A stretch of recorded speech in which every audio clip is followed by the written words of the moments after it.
আলামিন। এই যে কথা আমরা ঠিকঠাক করলাম, আল্লাহ দুনিয়াকে কবুল করে নাও। আল্লাহ তাআলা এমন করে কবুল করেছেন, এমন করে কবুল করেছে, এমন পর্যন্ত সারা পৃথিবীর মানুষরা হযরত পালন করে এবং কাবা প্রাঙ্গণকে লাফায়ে তুলতে করে তুলেন। শুধু তাই নয়, হযরত ইব্রাহিম যে পাথরের উপরে চড়ে কাবা ঘর নির্মাণ করেছিলেন, সেই পাথরটাকেও হযরত উমর বলেন, ইয়া রাসূলুল্লাহ, এই পাথরকে আল্লাহ সামনে রেখে যদি মুসাল্লা বানিয়ে নেওয়া হয় তাহলে হয় ভালো হবে। আল্লাহ সেটাকে এমন ভাবে বলেন, কোরআনের ভেতরে আল্লাহ তাআলা বলেন, ওয়াতাখিযু মিন মাকামি ইব্রাহিম মুসাল্লা। ওরে হুজ্জাতে কেরাম, ওরে হাজিরা, যখন তোমরা বিভিন্ন দিক থেকে হজ্জ প্রতিপালন করার জন্য কাবা প্রাঙ্গণে আসবে, যখন তোমরা সাত চক্কর লাগাবে, সাত চক্কর কাবা প্রদক্ষিণ করার পরে হাজারে আসওয়াদে চুম্বন দেওয়ার পর তোমরা কি করবে? মাকামে ইব্রাহিমকে সামনে রেখে 2 রাকাত নামাজ পড়বে এবং এই আয়াতটা তেলাওয়াত করবে, ওয়াতাখিযু মিন মাকামি ইব্রাহিম মুসাল্লা। ওয়াতাখিযু মিন মাকামি ইব্রাহিম মুসাল্লা। এই আয়াতটা তেলাওয়াত করার পর ওই পাথরটাকে সামনে রেখে 2 রাকাত নামাজ পড়তে হয়। বলছিলাম মেরে আপনি মুসলমান, মুসলিম। মুসলিম কাকে বলে? মুসলিম ওই উটকে বলা হয় যে উটের নাকে নাকি করা থাকে, ঘোড়ার মুখে লাগাম দেওয়া থাকে, আর উটের নাকে ছেদ করে সেই জায়গায় একটা রশি করা থাকে, সেটাকে আরবিতে নাকি বলা হয়। আপনাকে মুসলিম বলা হয় কেন? আসলে ইসলাম মানে মেনে নেওয়া, আত্মনিয়ম করা, মাথার অবর্ত মস্তকে মেনে নেওয়া।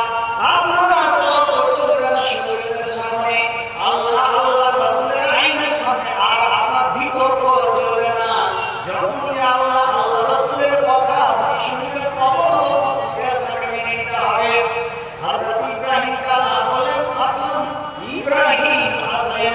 হযরত ইব্রাহিম আর দুনিয়া করে তিনি বলেন, আসলাম তো লিরাব্বিল আলামিন। মুখে কেন বলা হয়? মুখে মুসলিম বলা হয়। আপনাকে যেমন মুসলিম বলা হয়, মুখে মুসলিম বলা হয়। ওই মুখে মুসলিম বলা হয় যে মুখের নাকি নাকি করা থাকে। কেন করা থাকে? মুখকে সঠিকভাবে পরিচালিত করার জন্য।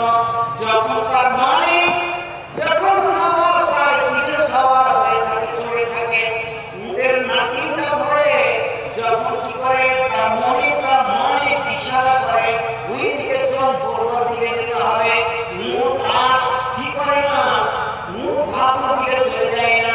তার মালিক যদি চায় যে আমি উটটাকে পরিচালিত করবো, ভালো নিয়ে যাবো, উট ভালো যায়, শান্তি নিয়ে গেলে শান্তি যায়, আগের দিকে চলে যায় না, বিহারের দিকে চলে যায় না, ওটা তার মালিকের অভাব হয় না। আর এই জন্য মুখকে মুসলিম বলা হয়। আমাদের কেন মুসলিম বলা হয়? আমাদের মাতৃভূমিকে একমাত্র শুদ্ধতা স্থাপন করতে হবে। আল্লাহ তাআলা যা বলেছেন তা আমাদের পালন করতে হবে, রাসূল যা বলেছেন আমাদের পালন করতে হবে, আল্লাহ যা থেকে নিষেধ করেছেন সেগুলোকে বর্জন করতে হবে, আল্লাহ রাসূল যা নিষেধ করেছেন তা থেকে সেগুলোকে আমাকে করতে হবে।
ব্যভিচার করতে আপনি মনকে কি করলেন? পরাজয় করে দিলেন, মনকে ফিরিয়ে দিলেন। আপনার মন চাইছে জুয়া খেলতে, জুয়া খেলা থেকে আপনি বিরত থাকবেন। আপনার মন চাইছে চুরি করতে, চুরি থেকে আপনি বিরত থাকবেন। মন চাইছে লম্পট করতে, লম্পট থেকে আপনি বিরত থাকবেন। আপনার মন চাইছে অনেক রকমের ঠকবাজি, দালালি ইত্যাদি করতে, কিন্তু আপনি আপনার আত্মাকে কন্ট্রোল করে দিলেন। আপনার মনের ইচ্ছা থেকে আপনি কি করলেন? আপনার মনকে বিরত রাখেন। আল্লাহ তাআলা বলেন, ফাইনাল জান্নাতা হিয়াল মাওয়া, ওই ব্যক্তির জন্য জান্নাত হচ্ছে স্থান। হাই কোথায় আপনার জান্নাত। ওয়া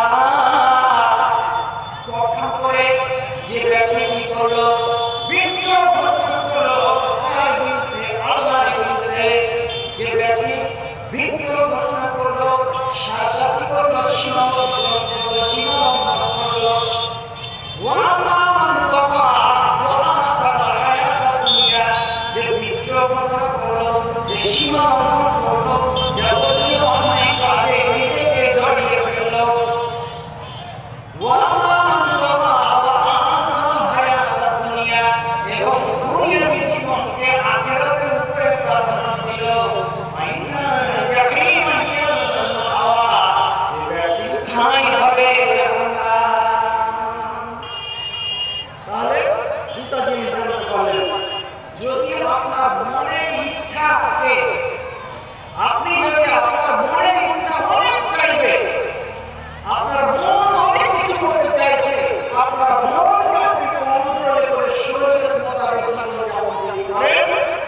আর মন যে আপনার বিরুদ্ধে বিদ্রোহ করবে, সীমা লঙ্ঘন করতে যাবে, এই সীমা লঙ্ঘন যদি আপনি করেন তাহলে আপনার ঠাঁই হবে জাহান্নাম। আর যদি সীমা লঙ্ঘন না করে আপনার হাতটাকে যদি ভালো কাজের দিকে আপনি পরিচালিত করেন, আপনার ঠাঁই হবে জান্নাত। আল্লাহ তাআলা বলেন, তাহলে আপনি অন্যায় থেকে